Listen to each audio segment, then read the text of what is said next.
Hi, welcome to the podcast, everybody. This is my third one today, so I apologize if I've been wearing the same outfit. I promise I'm clean.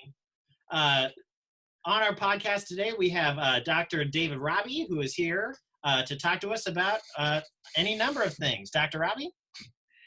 Thanks for having me on, Nathan. It's great to be here. So I understand you're a big fan of Haydn. Yeah, that's true. Now, what makes Haydn compelling to you? That was a question that I asked myself over and over again for years and never really had an answer. I was lucky enough to live in Austria for close to a decade. And after I started spending time at rehearsals of Nicholas Harnoncourt, I started to see the light, I guess. I don't know how else to put it. I mean, there were things that were very challenging to what I was used to. You know, the way his orchestra would play had nothing to do with how I was ever taught to play an instrument. I have his recordings very specific, not of Haydn, but of all the Mozart symphonies. And I cannot hear a Mozart symphony and not think about the Harnoncourt recordings in the back of my mind. I mean, I don't know if it's that it's an informed performance, because some people might argue that maybe it isn't it sometimes, but the way that he gets like the affective gestures out of the galant style are really unique, and that's something that gets me interested when listening to that classical genre. Yeah, and so those he made with the Concertgebouw Orchestra, and they're probably the most liberal of the great European orchestras, and they were like, sure, let's try it, but the thing to remember is, like, he's not trying to recreate something like a museum. It is informed, but it's also his idea of how he wants to make it sound now. Yeah, I mean, and Mozart would have had access to the Tort violin bow while he was performing his symphony, so it's not like they would have all been on Baroque bows of varying different sizes. There would have been some uniformity in his ensembles. The wind instruments, it's a different situation. Well, yeah, the winds are different, but to quote a colleague of mine, I was, we were talking about bows and how I always tell my orchestra that the bows are like the mouthpiece of the wind instruments. It's how you articulate it. It's how you speak. It's with the bow. But the bows, when they changed, they didn't change like when the new iPhone came out. Like, it's not like everybody was like, oh, you got to get the new one. Just people had what they had, and the newer ones did different things and were changed. So it wasn't like all at once where it changed. Some people still had Nokia while other people had Samsung, and some people were it was a mix. That's right. So with Haydn, I mean, I remember really distinctly one day I was in a rehearsal with watching another conductor, and I kind of got bored and I was going to leave, so I was going to head downstairs into the Musikverein and out to eat or something. But then I saw in the Brahms Saal, which is the chamber music hall on the side, I saw the door was open and I saw a natural horn on the chair, and I just sort of walked in, and Harnoncourt was just standing right there, and I said, is it okay if I watch this rehearsal? And he kind of like glared at me, and I thought he was going to say, how did you get in the building? But he said, this is only the first rehearsal. It's not going to be interesting. And I said, well, can I just sit in the back? Got nothing to lose, right? And he said, sure. So I sat there, and they're playing a Haydn mass, and it was only the orchestra. So the soloists weren't there that day. It was just the choir wasn't there yet. And, I was confused at what I was hearing. It wasn't anything like my teachers had taught me ever how to play the violin or anything. I can see how that could be really compelling to hear the way that you build the support and the structure. Yeah, I mean, but first it was just how they were playing. It didn't make sense. Like, what I was hearing didn't make sense. So, I was confused, but I was curious. So I went down to Doblinger and picked up a score and came back the next day, and the singers were there. And as soon as the singers started to sing, with the text, and then the orchestra was playing, Okay. and then I realized it all clicked. Like that's why they're playing like that, because this music is all the classical style it has so much to do with language. Yes. And it's not written. I mean, for our modern eyes, the notation doesn't exist. And I think it's, you know, it's kind of a dangerous thing because it's not something that's really being taught anymore. Well, you're exactly right. And as a violinist and as an orchestra teacher and going around and adjudicating at solo ensembles, what people don't always know is I'm a double dipper. I also got a degree in choral education. And I'm an operatic tenor. I sing a lot, and I love particularly Mozart. And when I hear someone playing a Mozart violin concerto, and they don't understand that Mozart is first and foremost an opera composer, the performance is just it's all wrong in my head, because it isn't every cadence that ends with the solo on a half step where the second note is an eighth note with an eighth rest. And just that figure alone describes Mozart in so many words. It's just not something that is taught. You know, today we have like 400 years of music history that we're playing, and you know, people are taught how to read notation, a streamlined way of reading notation that kind of one size fits all. And then that music kind of gets, I don't know, I like to say steamrolled. It just doesn't, it gets flattened out, and then it's not interesting. And absolutely. I remember not being interested at all in that music until I started to hear what could be done with it. Not necessarily whether it's the right thing to do or the wrong thing to do, but it's something to do with it. And there's something compelling about it. So, you know, from that point, I just, I had a lot of arguments with myself. I walked all the way home and I was, you know, it can't be this way, but it has to be this way, but it can't be this way. And it took me a couple of years. I kept going, and I sort of became an apprentice of his. So when after a while, it just naturally became a part of me and what I do. And I never tried to copy what he does, but I wanted to learn how to think like he did. So, so that's important to me. And I spend a lot of time figuring out how I can pass that along to my students and both my conducting students and the orchestra I work with. And it's, yeah, I mean, it's a joy to do it. And it's, you know, it's different than everyone else. So everyone's surprised. It's like, well, never really thought of it that way, but you know, I luckily I haven't gotten much pushback. I've also been to some professional orchestras doing Haydn and didn't really know what to expect at first because it's a different way of approaching. But I was thrilled and surprised and happy that it went well. So, well, maybe a good turning point here is to talk about. Now, I'm an aspiring conductor myself, and hopefully some of my students watching this are maybe just, if not considering a career path in music, just wondering what a conductor thinks about before starting a performance. And right now, there are no performances. There's only preparation. What is something that a conductor such as yourself thinks about when you open the score for the first time? And maybe for an example, let's say Haydn 104.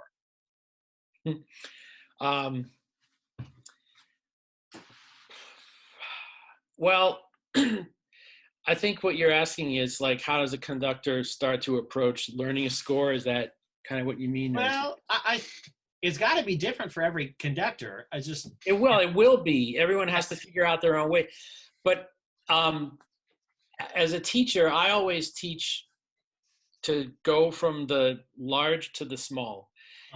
And you know, you have to figure out whether there's a form. So if it's a symphony of Haydn, there are forms. You know, if it's a piece that doesn't have a form, you figure that out. Or if the text determines the form or whatever. But in the case of that piece, you figure out what the general form is, and then you break it down to the small. You end up figuring what the phrases are. Mm-hmm. I don't think it's a good idea to start marking, page by page. This. Oh, then the horn plays and this plays. That will get you. Consuming. Yeah, but I mean, it's you don't really internalize the piece that way. It can get you through in a pinch. Like, if in a half an hour they say you've got to conduct blah blah blah. Yeah. You don't have time to analyze the whole thing. Oh, yeah. But you want to make sure that the people that are in front of you, like, know that you realize that they're there. But if you have adequate time, I mean, I take the larger to the small. You just break it down, and then you can start going through and internalizing for yourself how it should go. And one thing that I teach my students, and what I try to do, is to not rely on recordings or an instrument. That was going to be my next question. Yeah, use them as tools. Now, I've had extremes where people said, never listen to any recording of anything you're conducting because it's going to influence you. You know what? We have ears. We're supposed to hear music. We're supposed to be influenced by people. But the thing is that we have to be smart about it. And some people say, well, you absolutely can't. You're going to be biased if you hear this. I'm at the point where if I hear someone do something, I'm happy I don't want to do it that way. Exactly. So my wife gets frustrated with me all the time because living in Port Angeles, it's a long car ride to get anywhere.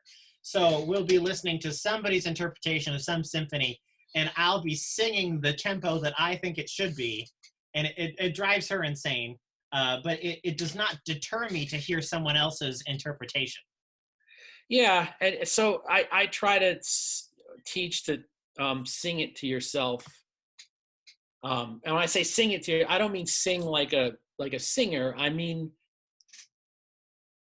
use your body to articulate what's happening. So I try to tell my students to convince me that they know how it goes without the benefit of an instrument. Just like vocalize it, make sure, sing it how you want it to go, because there's no way you can conduct if you don't know how you want it to go. And a lot of conducting teachers that I've learned from have always made the point that very often a conducting student will conduct differently than they're singing it. Like they'll sing it one way, the way they want it. When they conduct, somehow the conducting sort of gets in the way of what they're singing, and then But it can't go the other way around. It can't start by the physical part. It has to start with what you want. Yes. So if you don't know what you want, you can't really get on the podium yet. Well, and I'm sure you've sat through many more of these than I have, but going to different conducting workshops or competitions is so many people with their gesture does not reflect the sound that that they're trying to produce or that they're hearing in their head. That somehow they went gesture first, or they just didn't think that the gesture needed to have any connection to the sound. And that's, it's paradoxical. Yeah, I mean, it's the hardest thing to do, because I don't believe in choreography and teaching this gesture is going to get this effect. Yep. So and every single person is different. Every single person has a different physique and body and the way so some gesture is going to work for this person and not work for that. First you have to know what you want, and then you have to have a rapport with people, and then you have to get the energy going, and then it takes years of experience to start developing gestures that mean something. And allowing that to look different for each conductor, and just having, as long as they're in the practice of having awareness of what they look like and what the sound I agree with that. How the sound is responding. Sure. So as we get back to talking about the score study more broadly, so the bigger and then smaller and then smaller, at this point we haven't met with an ensemble. What transitions do we need to be making in our thinking as we're preparing for our first rehearsal? Well, I guess it depends on the type of group you're working with. Uh-huh. If you're in an educational setting, conductor, the word maestro kind of means teacher. I mean, conductor is a teacher, Uh-huh. but but there are some places you go where you're not really looked at as a teacher. Uh-huh. You're looked at as, what's this person going to do? Who's Yeah. this person think? Who's he think he is walking up on our Yep. podium? Mhm. I've gotten that look many times before, and you have to prove yourself. So in that kind of a sense, you have to know what you want and be able to take what they give you and be be a Mhm. good partner. If you're in an educational situation, you may what you get back may not be anything close to what you want to teach, and then you have to teach it. Uh-huh. So it's a very different. The only thing that I think is the current that runs through the whole thing is you really have to know what you want to do, and the idea of like knowing what you want is not like that it's set in stone and it can never Yeah. change, Uh-huh. but it's a concept. You have to have some kind of concept. It's no different than playing an instrument. Like you have to know how you want something to go. You may change your mind. If you're Uh-huh. playing by yourself, you may be having dinner and think, well, I think I should do that differently. And then, well, I do that differently, I've got to do this differently too. Mhm. But if you're doing that in the context of an orchestra, then your next rehearsal, you have to take more time to change that idea and stuff. So the more you can know what you want in that sort of Yeah. cycle from that piece, the better off it's going to be. And you're a leader, so it has to be that way Yeah. for those days. Mhm. It doesn't mean that it's going to be that way, next Monday, but for those Uh, days, it's got to be. well, and this brings up a great question for me that I've experienced on both sides of the podium. So when you get that maestro mentality, who when it's the who's this guy and what's he's going to do, and sometimes they have a way that they want a certain transition or a certain passage of music, and it's got to happen this really, really specific way. And you're working with maybe a youth orchestra or a learning ensemble or community orchestra, and me as like a amateur maestro on the other side of the podium, I'm thinking, this is like, dude, you are not going to get that from this group. You're not going to get it. So for that conductor, at what point do you need to move on? How many times can you try it your way? And then how do you change tack gracefully? Well, if you're a visiting conductor, if it's your own group, you're going to know differently, you know. Uh, But I think if it's like a one-time thing, if you're doing a clinic or you're working with a group for one time, if there's something that really is like out of what you should be doing with them, like changing how they're playing it, I probably mm, wouldn't do that. I would focus on things that they can think about and take home with them. If it's uh-huh, if it's something that has to be addressed, like if it's a concert you're preparing for, uh-huh, of course you have to figure out how you're going to do that. If it's really difficult, yeah, why is it difficult? Is it difficult because it's just hard for them to play? Is it hard because you haven't figured out how to actually make it work? Is it hard because you're not really singing that transition that you think you're singing and it's coming out of your yeah, hands wrong and they're following your hands? I mean, yes, there are too many layers uh-huh, that as conductors, we have to know exactly to make sure that what we're doing can work. Now, if it uh-huh, can work and they're not getting it, then you can spend time on trying to make it work. But if yeah. you're the one that's getting So in the many way, times then that communication is that conductors just and I'm not too deep into the world of professional conducting. I'm just an amateur, uh, but it's about communication. And if you aren't aware enough of your own communication, or if you're noticing that what you're communicating is not coming back to you as you interpret, there's something that needs to be reconsidered in the way that it's delivered. yeah, Uh, yeah. Go ahead. Sorry. Conductors, I mean, we have to be self-effacing. There's no, I mean, you have to, you can't just be on the podium because you want to be under the bright lights. That's, Yeah. if that's the path someone takes, eventually they're going to hit a wall. Yep. And I've seen it happen. And, but we always have to, you know, we can always do better. You know, I'm always recording myself. And I was about to say the importance of video as a conductor. Does that ever stop for a conductor, the video rehearsal or performance? I mean, it can, but I still do it. But the important thing to remember there is that when you listen or watch any performance that already took place, it's done. So any gesture that you may have made or something you may have done could have very well been needed at that point. But it's hard to be in that situation again when you watch it later, like why you did this or why you did that, why it looked this way, why it looked that way. So it's very hard to change something from the outside in. You better change it from the inside out. And that's why when I teach my students, I like to do it with an ensemble. Yeah. So they can feel that, what that feels like to change instead of just saying, well, see what you're doing here? Like, that doesn't work. You know, I mean, how do I know it doesn't work for sure? Maybe the orchestra wasn't going to do it anyway. Yeah. I mean, it's changing from the outside in I think it's not that video is not valuable. It's valuable if you know how to use it. Yeah.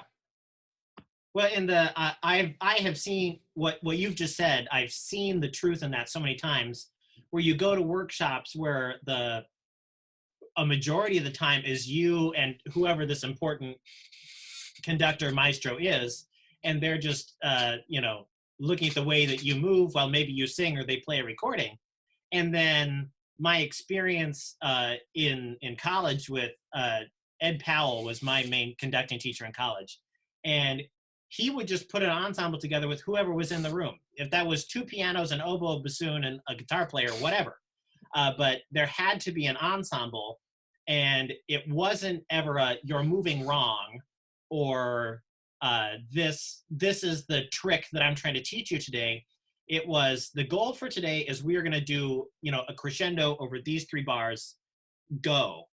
And then if it didn't work, he would ask you questions about, well, why didn't you think it worked? Or ask members of the ensemble, well, what did you need, or what didn't you see, or what was there a lack of?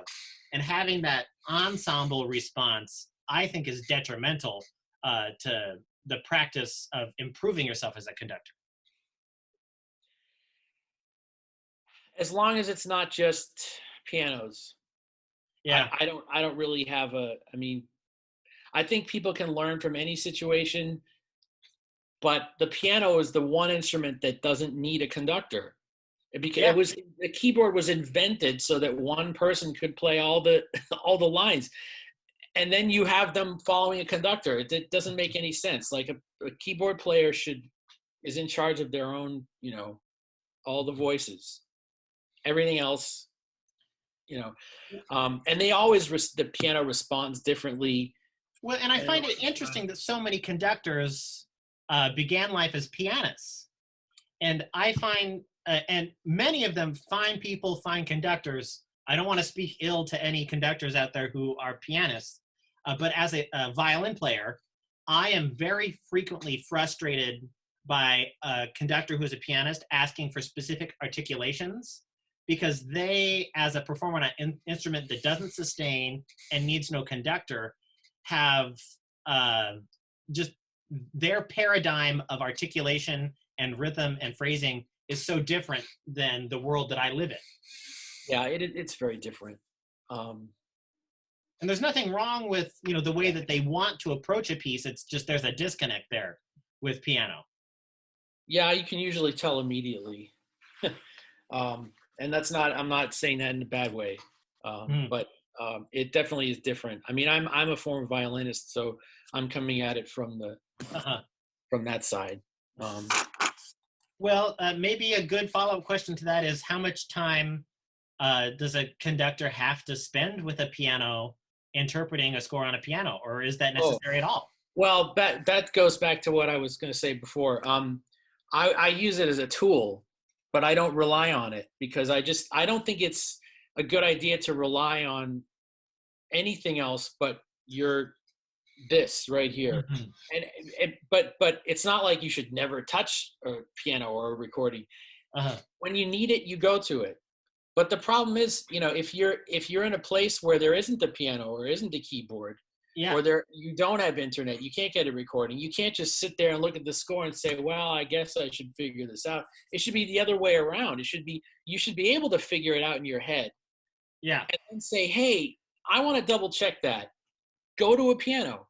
Yep. Or I want to hear how Barenboim does this passage, or I want then listen to it, hear what people do. Yep. Just I I think it's important to have as many tools as you can, but Yeah. to not make them the crux of what you do. Well, and tell me if I'm on the right path here, but when I'm doing some score study with piano, I'll notice inner voices operating in cadential ways that my eyes and my ears may not have picked out. But then if I continue with the piano, they disappear. And so at some point, I need to leave the piano so I can focus on some of those inner movements that are more subtle. If you're perceiving things differently, then you've got to figure that out. I mean, that's such an individual thing. I don't know how to even Okay. talk about it. Uh-huh. I mean, just all the tools that you have, use them. Just don't rely on one of them. That's all I can. Okay. So you got the whole tool chest. Don't throw any tools out. Yeah, sure. They're all there for a good reason. And we have ears. We're musicians because we hear music. I mean, we're lucky we can hear. So listen. That's what I say. That's how I learned how to. I mean, I sat down and heard something that was totally different than what I ever imagined, and I challenged myself. And anytime you challenge yourself, it takes extra energy and focus, but it can actually be very beneficial. Well, as we come out of this quarantine eventually, who knows when, but eventually we will, leave our home. Back on the stage that you got behind you there. Yes, I've been very thoughtful in putting Meany Hall behind me for you. Thanks. When you get back on that stage, I have the hope that ears will be so fresh and so new and so ready to hear music for what will feel like the first time. So I would love to have a discussion on how can a listener prepare their ears to hear live music again? How should we listen to live music?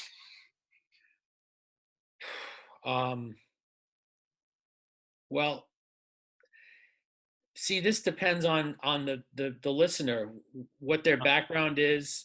It's just like if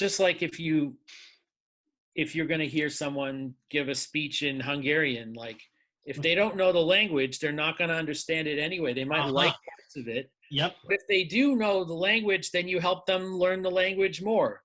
So it's just different. And when I say language, I don't mean it's a means of expressing a specific thing. I'm talking about the syntax and the emotion. Yes. Because that's the language that I'm talking about. Well, no matter Netflix right now is there's not a lot of new stuff on Netflix.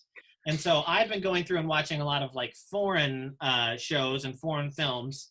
And, sometimes you miss the subtitles, but just the inflection and the articulation of the language, you can tell what they're trying to say if you've got the right ear to hear it. Yeah, and you can, with antennas, you can pick up certain things, but to those people, I would be like, all right, that something's behind that. Now learn more about it. This is something I talk to people a lot about, just the how the language of music like the basic grammar of Western music that we're talking about. Yes. And if it's not taught, like math is taught, like chemistry is taught, like history is taught, then people are just going to get the outer edges of it. Yeah. And you know, maybe that's enough for some people, and that's fine. I don't make any judgments about that. But I think they should be given the opportunity to grasp what that is. And they may not go in that direction, but the excuse is, well, these kids are not going to go into music, so we don't need to give them that. But that might be the only opportunity they have to make contact with classical music. Yeah, but I mean, the kids that are in the chemistry class, they're not going to all be going to become chemists. I mean, but they have to take it. You learn history, it doesn't mean you're going to be a historian. So why isn't the basic grammar syntax of Western classical music not taught with because if it was, we'd have, I guarantee you, we'd have a much bigger audience. And all this stuff we're trying to do as a whole in the world, like, oh, well, let's do young people's concerts. Let's it's all trying to fix the problem from the outside. The problem is that hearing what's happening is there's a disconnect. And, you know, and it's hard to talk about this because people will take offense saying, well, I don't know I've never learned it, but I love it. Sure.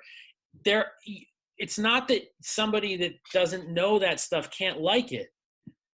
It's that if you know what those things are, it opens up the world for you. And some people can get it innately without knowing. Yep. It's just, there's such a range of ability and understanding and intelligence and everything that you can't just clump it into one. And what I'm saying is not going to be the same for this person, that person. But as a general rule, more people will be able to perceive in an emotional way the music that we're talking about, because it is kind of an artificially built language. You know, I mean, there's the overtone series, and then you sort of, and we've crammed them together into half steps, arrange the pitches so that you can get chords and harmonies and stuff, and then those harmonies get juxtaposed, and those become the sentences we're talking about.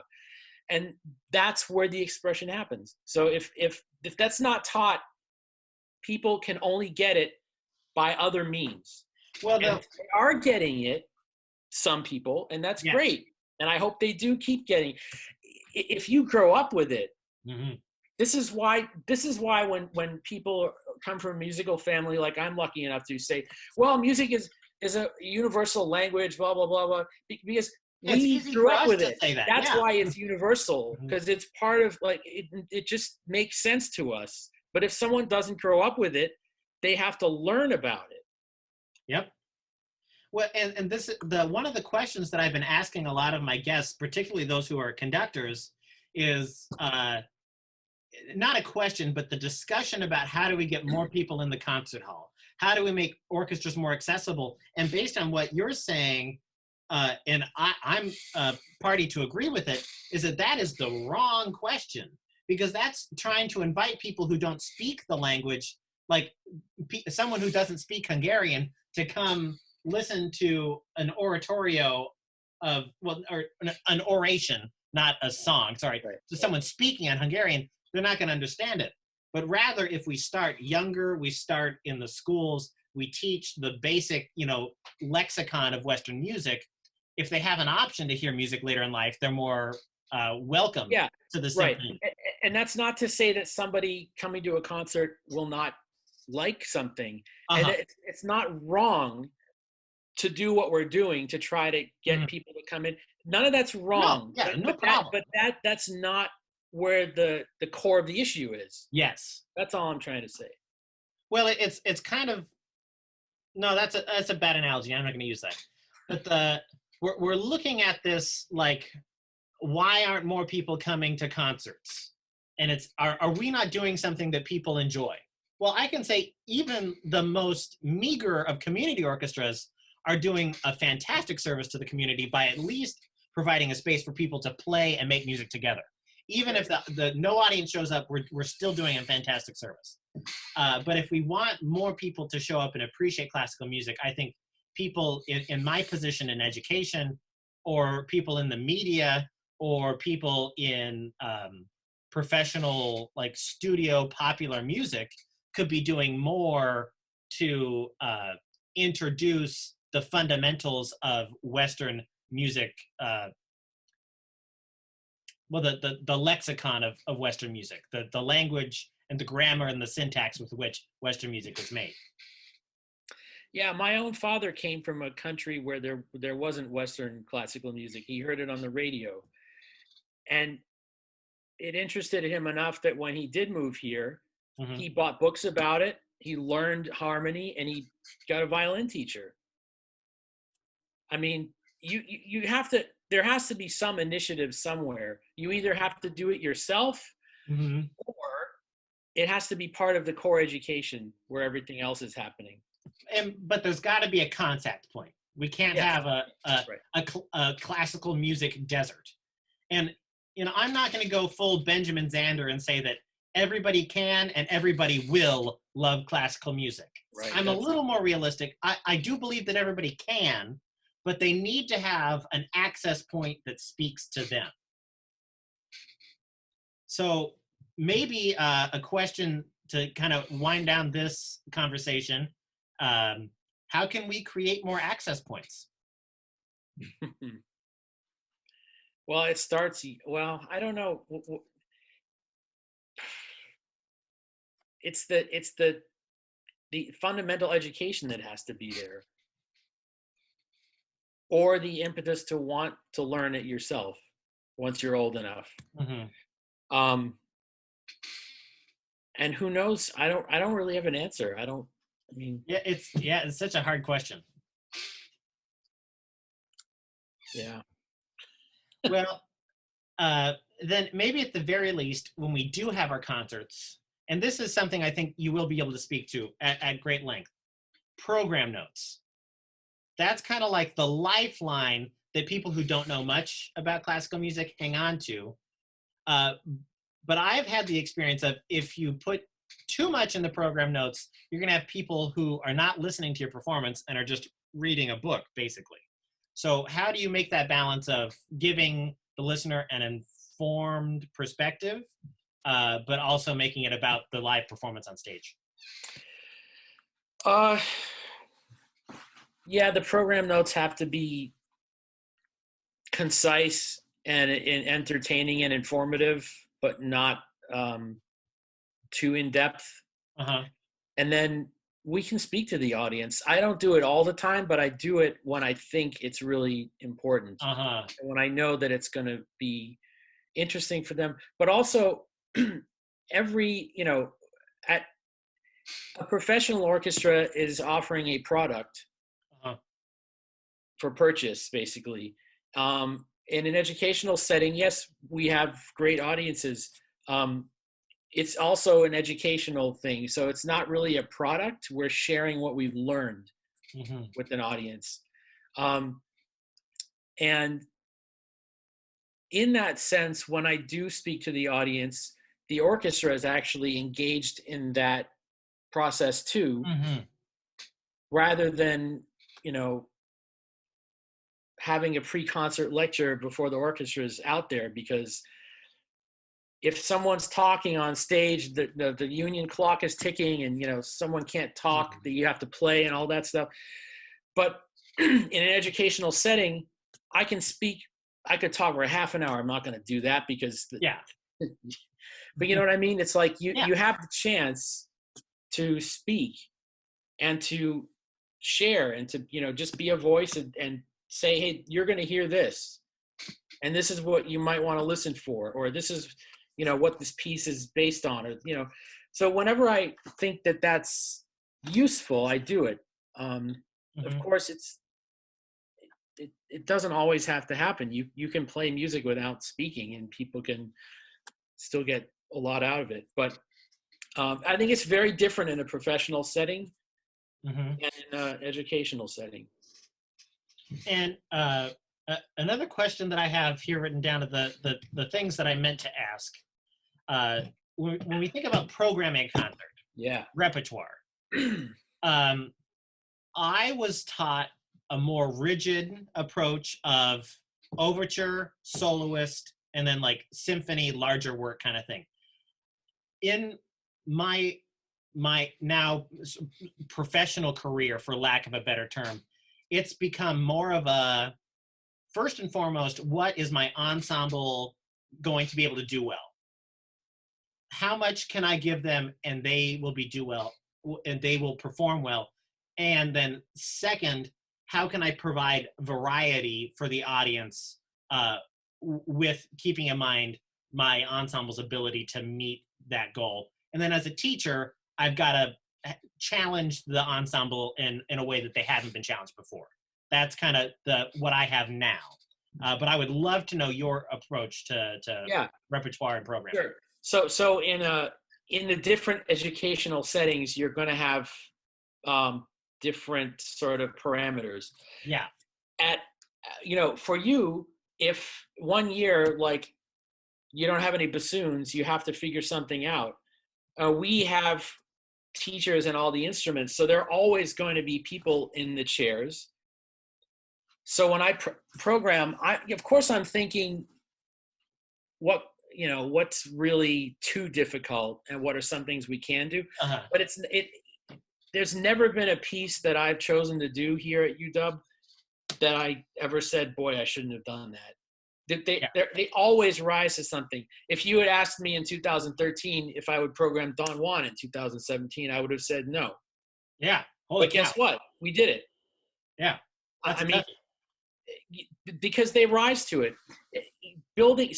So programming depends on, if you're just talking about like level of pieces and stuff like that, of course it depends on the kind of group that you have. In the university setting, if you know you're going to have a certain number of people and, triple wins at least and things like that, then it's just a matter of choosing repertoire that you think they need to play. So what that means is like, well, what kind of a school is it? Is it like NEC or Juilliard, or is it like University of Washington or Stanford or something like that? It's very different, because anyone that's trying, an orchestra that's made up of almost all the students who are trying to go into music have to be constantly challenged with the most difficult and most important things, because that's what they're going to do. Yes. I, of course, don't shy away from the challenges, but I also want to make sure that I'm always offering the best works of art juxtaposed in ways that work well with each other. And over the course of a season, of course, the variety is important. Variety is important to the audience, but for me, it's more important for the students that I'm working with. If you have a professional orchestra, you have to have the audience in mind all the time. Oh, yeah. And if any of our audience is listening, it's not that I'm not thinking about you guys, but you get the byproduct of what I'm trying to put together. And the most difficult thing that I find is that if you have an orchestra that plays 6 concerts a year like we do, and there are a lot of orchestras in the world that do that have 6 programs a year, and only a select few have like 32 weeks, 32 weeks, and they're doing, there's tons of programs with all kinds of different things. If you only have 6 programs, you don't have a lot of surface area in terms of time, like how much music you can put on a program or on a whole season. So when you're responsible for educating, the number one thing is to make sure that you get important pieces of orchestra literature. The orchestra is a late 19th century instrument. I know there are people out there that are going to start cursing me and saying I'm conservative and all this stuff. Look, the thing is, when I have students who are coming from laboratories and coming from libraries and coming from here and there, they want to play the great works of art. That's why we have an orchestra. Yep. That's why every year there's at least one Beethoven every year. I know people that went to music school that never played a Beethoven symphony and played an orchestra their entire time. And that's ridiculous, because the Beethoven symphonies are the cornerstone of repertoire. And college music programs in particular especially if you're preparing a professional musician, you've got to offer that initial encounter with all of those great works of art so that at least once you've experienced it and you prepared them to do that again in another way, or maybe for the students who in maybe if the non-auditioned orchestras, maybe give them their only experience to play that great work of art. I mean, it's a service to them. Yes, and once you have that as a foundation, you'll get hired to play Pop's concerts. You'll be hired to play the best of classics. You'll be hired to do all that other stuff. Yep. Which sells tickets. Yep. But the fundamental has to be learned. And I'm finding that I look around at programs that I'm seeing the fundamental kind of being dissolved. Because there's not enough time to do everything. Yeah. You know, there's so many things an orchestra can do. An orchestra can reflect social justice. It can reflect what's going on in our society now and everything, you know, and equality and diversity and all this stuff. The equality and diversity should be among the people that make up the orchestra. And our number one goal is to build a foundation in the great works of art.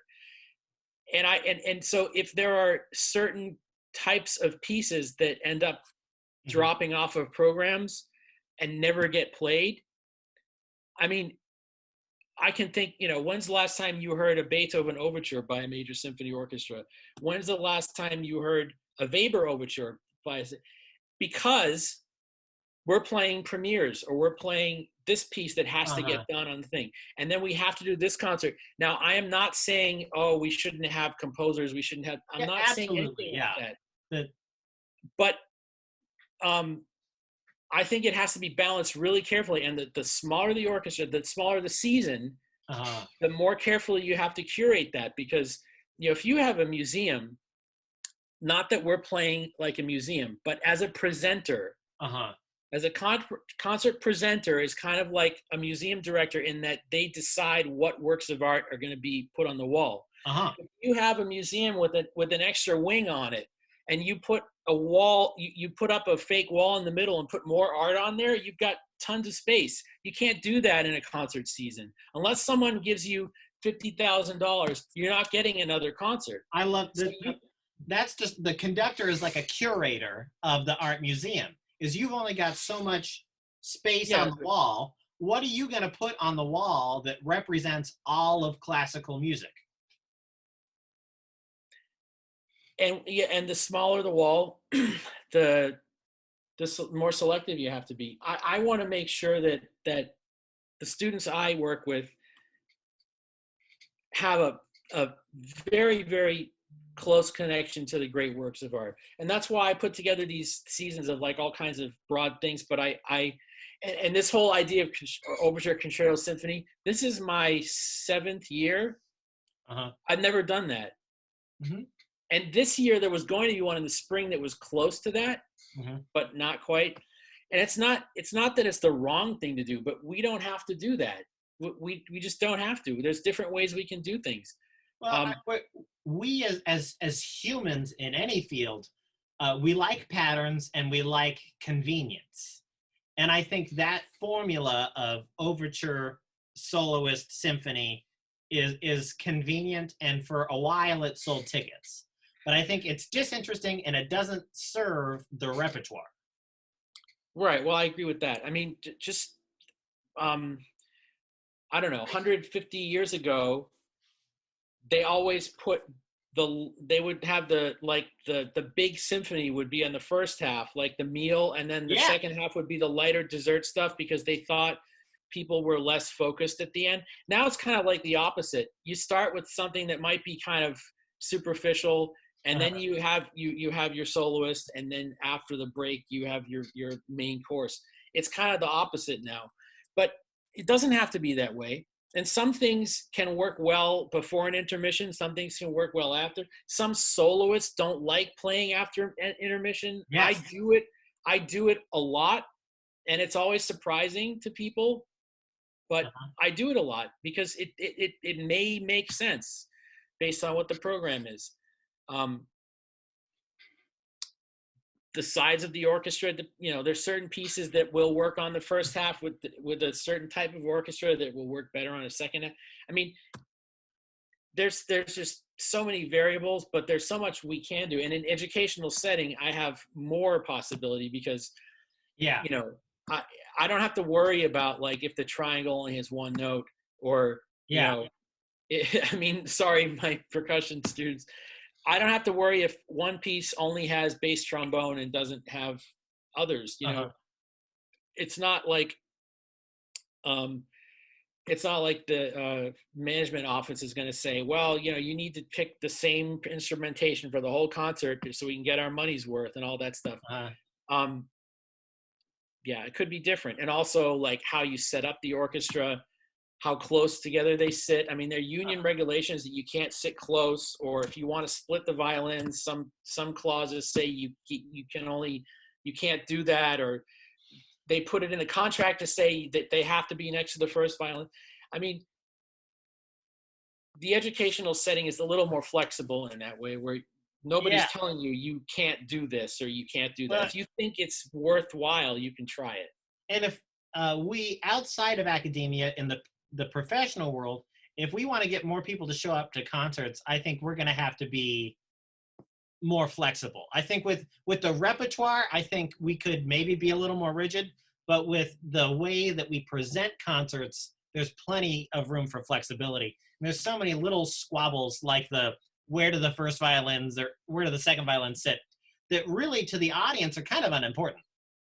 To from a conductor standpoint, at least when I'm moving, like sometimes I'll switch viola, like a cello and viola. I'll switch sometimes, not all the time, sometimes, but it's for sound, it's for balance, it's for no other reason than I just want some balance. Uh, and if we are reading anything more into it than that, I think we've lost sight of what's at play. Well, we've gone for about 40 minutes here. Thank you so much for this discussion.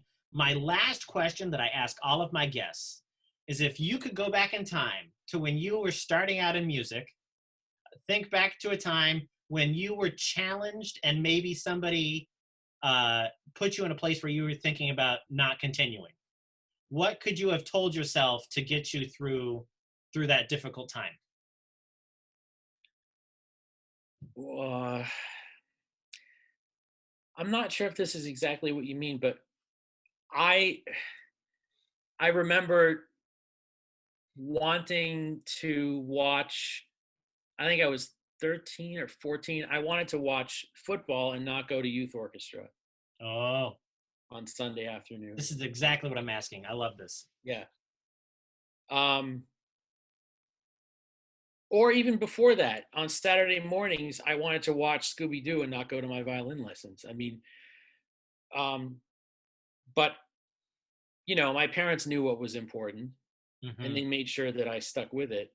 Um, I think if I had been defiant, they would have said, "Okay, you don't want to do, you don't want to do it." But you know, when when you're that young, it's impossible to know what you're going to feel when you're older or why you're going to like the music, because it wasn't until 14, 15 when I started to feel something about it. Yeah. And that's why I wanted to do it. But the thing is that how can a parent relay that?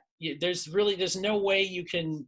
If someone hasn't tasted a fruit before, you can't really tell them what that fruit tastes like until they try it. I mean, it's like,